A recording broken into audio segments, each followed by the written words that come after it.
Bizarre Brain Comics. Hello, my comic book friends, and welcome to Bizarre Brain Comics. I am Gary, your host, and this time I'm gonna have a part one of a haul video. Just yesterday, I went to a collector's fair selling toys and other collectibles and comics and stuff, and I bought a bunch of comics, and I bought more than I had originally intended to, but I had quite a limit though on keeping down to real cheap comics, like $1 to $3 or something like that. And so I wound up getting a bunch, and I was going to present here the first bunch of that haul. Unfortunately, these dealers, unfortunate to me anyway, is that of course most of them are more expensive than that. Had a couple that had some dollar bins and the like, and there was. It's overwhelmingly, almost exclusively, superhero titles. I didn't see any regular mainstream type horror comics. I probably saw some that were a continuing storyline of horror. But were titles that I were unfamiliar with, and of course, that you don't want to come in the middle of the story. And nothing that struck my fancy. One had maybe a half dozen Western comics, and most of those were too expensive, and at least for me, for what I wanted to spend at the time. And so I only got one of those, and it's not here. And maybe it is, I don't remember. And a few 80s era alternative comics, and I got just a few of those. But everything else is pretty much superhero, and then almost all DC. Of course, I like DC, and of these used comics, it was primarily the DC comics that struck my fancy.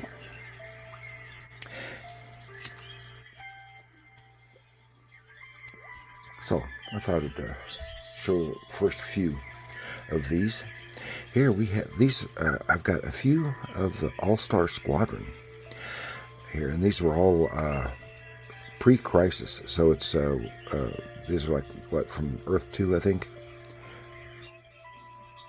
And stories, I got these primarily because their storylines taking place during World War II, which I wanted to take a look at. And I think all of these covers were drawn by Joe Kubert, who's one of my favorites. So we start off here with All-Star Squadron, the renegade hero called Steel versus the All-Star Squadron. And this is early 80s. I can't remember what year now. And I picked up, back then I was getting Steel. I don't think I have any of the Steel comics anymore. And he was a cyborg character set in the war, and he had his own title for a while until he was actually killed. But I found him interesting, and his character was used in altered form on DC's Heroes of Legends of Tomorrow TV show. Okay, then we have All-Star Squadron number 13, and there Steel is in the All-Star Squadron. One day during the war, this, I don't know if you can see it in here, but the background is all a collage of World War II era photographs, all in black and white, but here they're purple and white, and shades of purple gray. And then they have number 14. Does this one do it too? No, this is number 14, the follow-up to that one. It's All-Star Squadron, guest starring both the Justice League and Justice Society, because it's Crisis on Earth Prime Book 2. It's part of a crossover event. So this is the storyline that crossed over through, I think it was probably 3 titles.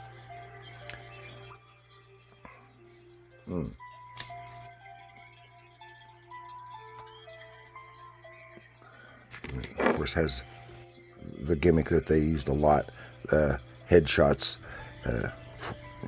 showing the cast here. And there's the main villain. What's his name? Per Degaton, something like that. Odd fellow. And then All-Star Squadron number 17. This court has found you guilty and sentenced you to be destroyed as a trial of Robot Man. And this is if you're not familiar with this Robot Man, because I don't think they carried him through to the current versions of the DC universe, with all the reboots and stuff, because he wasn't that big of a character. He is a Golden Age character, at least from the 40s and 50s. I don't think he had his own title, but he had his own series in anthology books. And this is different from the Robot Man from the Doom Patrol. I think he's the inspiration for that character, but not the same character. And this is a deal where a man was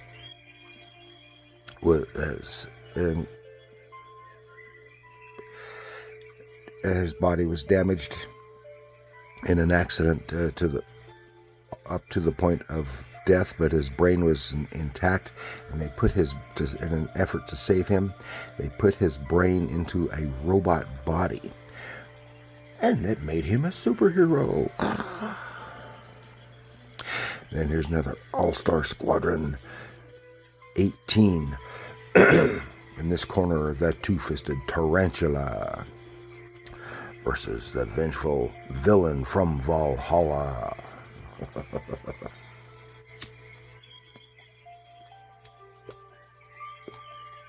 With this Joe Kubert cover, doing this Viking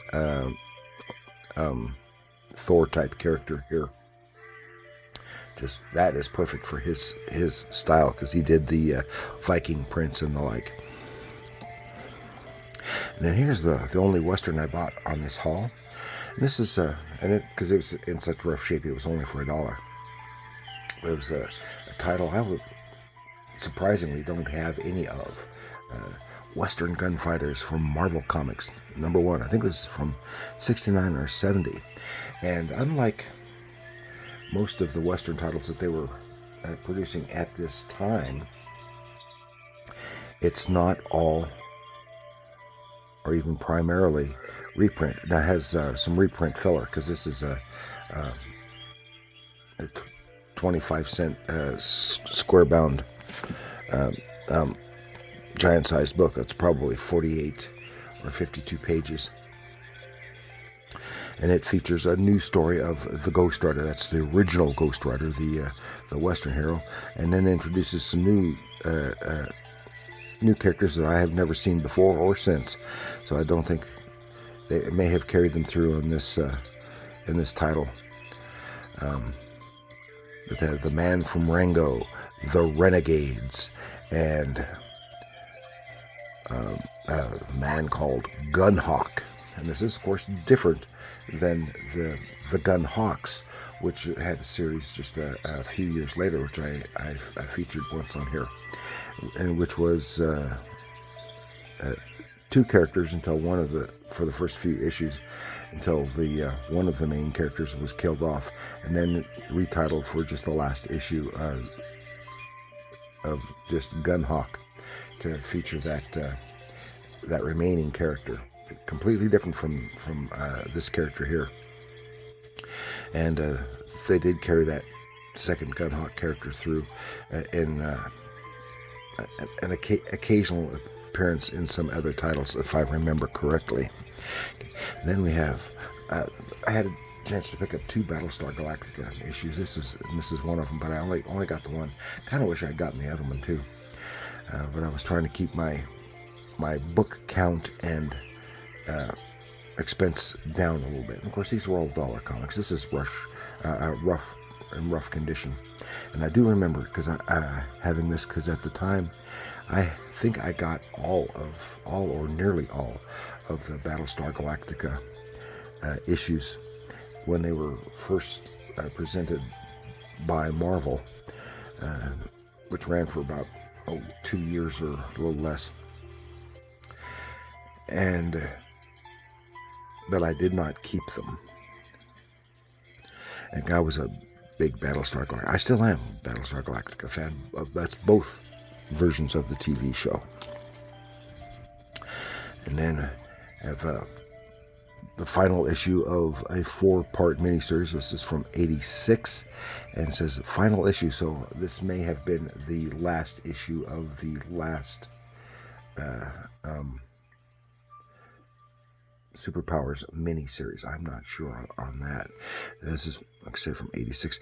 These had, I think it was like 3 Superpowers miniseries, and it's difficult because they didn't have separate. They had separate storylines, but they didn't have separate titles, at least not on the cover. So it's difficult to tell which goes with which.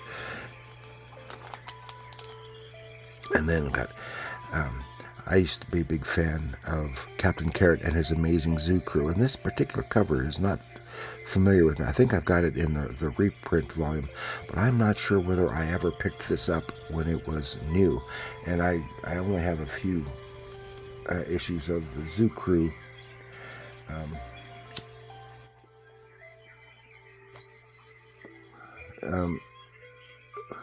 remaining.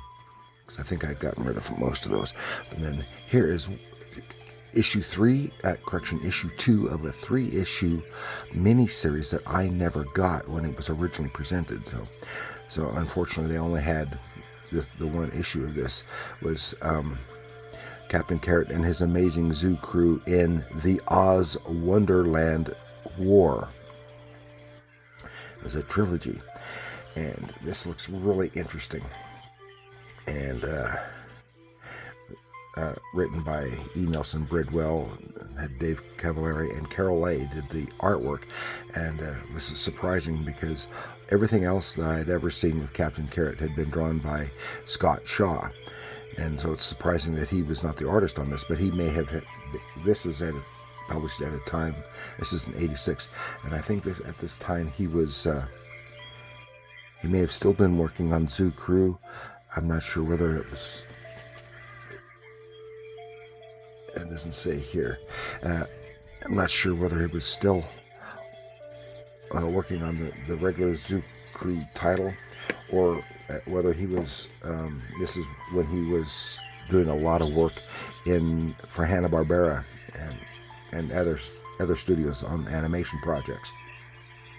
I'm not sure on that, but. Even though it's only part 2, it looks to be an interesting read, and it's a double-length issue as well. So it's a 3-issue miniseries, but unless they were all double-length, this would have made it probably nearly a 4-issue series. Whatever, I'm not sure, but I like the idea of this. It looks cool. So that's what I've got this time for my comic haul from the Christmas in July Collectors Fair. And I ran longer than I had intended on that. So thank you for joining me. Please like, share, and subscribe.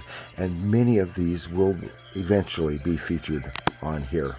We'll see which ones those are. And do leave a comment of which of these titles do you take a fancy to. And let me know which ones would you like to see a deep dive into. I plan on doing at least one of these All-Star Squadron. We'll see, just because it's set in World War II and that makes it cool. And that's all I've got this time. Thank you for joining me, and remember, comics are art.